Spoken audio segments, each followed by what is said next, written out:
Hi all, இன்னைக்கு நம்ம ரொம்பவே ஈஸியா சாம்பார் எப்படி வைக்கிறதுன்னு பார்க்க போறோம். அதுக்கு நான் 1.5 கப் அளவு துவரம் பருப்பு எடுத்திருக்கேன்.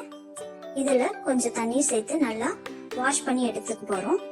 இது நான் ஒரு 6 to 7 பீப்புள்ஸ்க்காக செய்யறேன். நீங்க எந்த அளவு எடுத்துக்கிறீங்களோ அந்த அளவு எடுத்துக்கோங்க.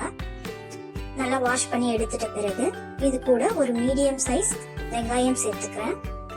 அது கூடவே ஒரு 10 பல்லு பூண்டு சேர்த்துக்கிறேன். ஒரு 3 தக்காளி எடுத்து வச்சிருக்கோம். அதை நான் இது கூடவே கட் பண்ணி சேர்த்துக்க போறேன். ஒரு சிலர் தாளிக்கும் போது வதக்கி சேர்ப்பாங்க. நான் இப்பவே சேர்த்து வேக வச்சு எடுத்துக்க போறேன். இப்போ அது கூடவே கொஞ்சம் மஞ்சத்தூள், 1 ஸ்பூன் மிளகாய் தூள் சேர்த்து தேவையான அளவு தண்ணீர் சேர்த்து குக்கர் லிட் போட்டு ஒரு 6 to 7 விசில்ஸ் வர வரைக்கும் வேக வைக்க போறோம். இந்த கேப்ல நான் வெஜிடபிள்ஸ் கட் பண்ணி எடுத்துக்க போறோம். இன்னைக்கு எங்க வீட்ல என்னென்ன வெஜிடபிள்ஸ் இருக்கோ அதெல்லாம் நான் கட் பண்ணி எடுத்துக்கிட்டேன்.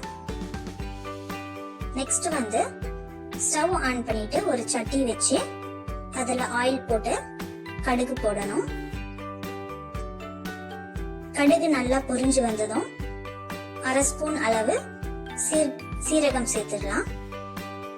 இது கூடவே கட் பண்ணி இருந்த வெஜிடபிள்ஸ் எல்லாம் சேர்த்து ஒரு 5 மினிட்ஸ் நல்லா எண்ணெயிலேயே வதக்க போறோம். இது வதங்கறதுக்கு இது கூடவே கொஞ்சம் உப்பு சேர்த்து வதக்கினா சீக்கிரம் வதங்கும்.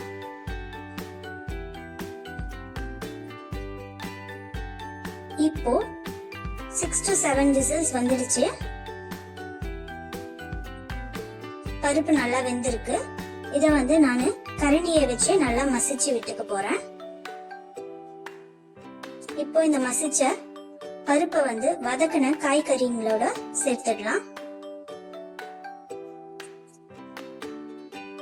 சேர்த்துட்டு உங்களுக்கு எந்த அளவுக்கு தண்ணியா வேணுமோ அந்த அளவுக்கு தண்ணீர் சேர்த்து ஒரு 10 மினிட்ஸ் நல்லா கொதிக்க வைங்க.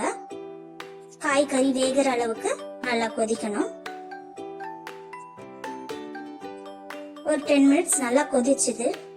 இப்போ நம்ம ஒரு சின்ன அளவு புளி எடுத்து கரைச்சு இந்த பருப்பு கூடவே சேர்த்துக்க போறோம். இது ஒரு 2 மினிட்ஸ் நல்லா கொதிச்சிச்சு. இதுக்கப்புறம் பெருங்காயத்தூள், கருவேப்பிலை, கொத்தமல்லி இது ரெண்டும் சேர்த்து ஸ்டவ் ஆஃப் பண்ணிடலாம். இப்போ ரொம்பவே சிம்பிளா டேஸ்டியா சாம்பார் ரெடி ஆயிடுச்சு. பிகினர்ஸ்க்கு ரொம்பவே ஈஸியா இருக்கும். ட்ரை பண்ணி பாருங்க. இந்த வீடியோ ரொம்பவே யூஸ்ஃபுல்லா இருந்திருக்கும்னு நினைக்கிறேன். இதே மாதிரி வீடியோஸ் பார்க்க என்னோட சேனலை சப்ஸ்கிரைப் பண்ணுங்க. தேங்க்ஸ் ஃபார் வாட்சிங்.